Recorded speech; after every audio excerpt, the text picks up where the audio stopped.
தேவனே நான் ஓமதண்டையில் இன்னும் நெருங்கி சேர்வதே என் ஆவல் பூமியில். சங்கீதம் 25:15 வசனம். என் கண்கள் எப்போதும் கர்த்தரை நோக்கி கொண்டிருக்கிறது. என் கண்கள் எப்போதும் கர்த்தரை நோக்கி கொண்டிருக்கிறது. அவரே என் கால்களை வலைக்கு நீங்களாக்கி விடுவார். அவரே என் கால்களை வலைக்கு நீங்களாக்கி விடுவார். என் கண்கள் எப்போதும் கர்த்தரை நோக்கி கொண்டிருக்கிறது என்று பக்தன் தாவீது சொல்லுகிற அருமையான ஒரு வார்த்தையை நம்ம வாசிக்க கேட்கிறோம். இந்த சங்கீதத்தின் கருப்பொருள் என்பது நம்முடைய வாழ்க்கை, கிறிஸ்தவ வாழ்க்கை என்பது ஒரு கடினமான பயணம். அந்த பயணத்தில் நம் பலத்தால் நம்மால் அந்த பயணத்தில் வெற்றி பெற முடியாது. ஆண்டவரின் ஞானம், ஆண்டவரின் வழிநடத்துதல் இருந்தால்தான் இந்த பிரயாணத்திலே, இந்த வாழ்க்கை பயணத்திலே, கிறிஸ்தவ வாழ்க்கையிலே வெற்றி பெற முடியும் என்கிற ஒரு கருப்பொருளை கொண்டதுதான் இந்த 25ஆம் சங்கீதம்.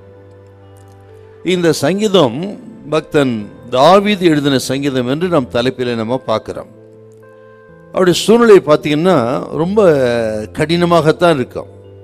ஏனென்றால் சத்துருக்கள் சூழ்ந்திருக்கிறார்கள் 2வது வசனத்தின்படி. அப்புறம் 19வது வசனம் வாசித்து பாருங்க, பகைக்கிறவர்கள் பெருகி இருக்கிறார்கள். 15வது வசனம், அநேகர் கண்ணி வைக்கிறார்கள். 2வது வசனம், 3வது வசனம், 20வது வசனம் வாசித்து பாருங்க, அவரை வெட்கப்படுத்தும்படி ஜனங்கள், சத்துருக்கள் எப்பவும் தீவிரமாக இருக்கிறார்கள். இப்படிப்பட்ட ஒரு சூழ்நிலையில் தான் பக்தன் தாவீது இருந்திருக்கிறார் இந்த சங்கீதத்தை எழுதும் பொழுது. இன்னும் சொல்ல போனால் அவருடைய கடினமான இந்த அனுபவங்களை பார்த்தீங்கன்னா இன்னும் கூட பயங்கரமா இருக்குங்க. அவர் சொல்றாரு பாருங்க, 15வது வாசிங்கன்னா அவர் சூழ்நிலை ஆபத்தான ஒரு சூழ்நிலை. 16வது வசனம் தனிமையான சூழ்நிலை. 17வது வசனம் உடைக்கப்பட்ட இருதயம். 19, 20 பயம். 21, 22 நம்பிக்கையற்ற ஒரு நிலைமை. அவரது பாதை மட்டுமல்ல, நமது பாதையும் அது கடினமானது தான். இந்த சூழ்நிலையில தாவீதுக்கு மட்டுமல்ல, நமக்கும் இந்த பாதையிலே, பயணத்திலே வெற்றி கிடைக்க வேண்டுமானால் ஆண்டவரின் ஒத்தாசை, வழிநடத்துதல், ஞானம் இல்லாவிட்டால் நாம் ஒருபோது வெற்றி பெற முடியாது. அது கேட்கிற உங்களோடு தான் கர்த்தர் பேசுகிறார்.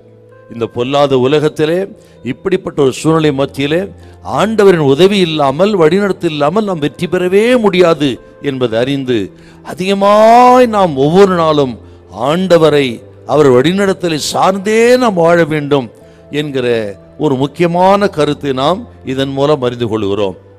கேட்கிற அருமையான கத்திரி பிள்ளைகளே, ஆண்டவரை சார்ந்து கொண்டு, ஆண்டவரை நம்பி ஒவ்வொரு நாளும் பிரயாணப்படுங்கள். ஒரு நாள் உங்கள் பயணத்தை ஆரம்பியுங்கள். உங்கள் பயணம் வெற்றியாய் இருக்கும். தோல்வி கூட வெற்றியாய் மாற்றுகிற ஆண்டவர் நம்மோடு இருக்கிறார். ஆண்டவர் இயேசு ஒரு நாள் உங்களை கைவிட மாட்டார். அல்லேலூயா, அல்லேலூயா.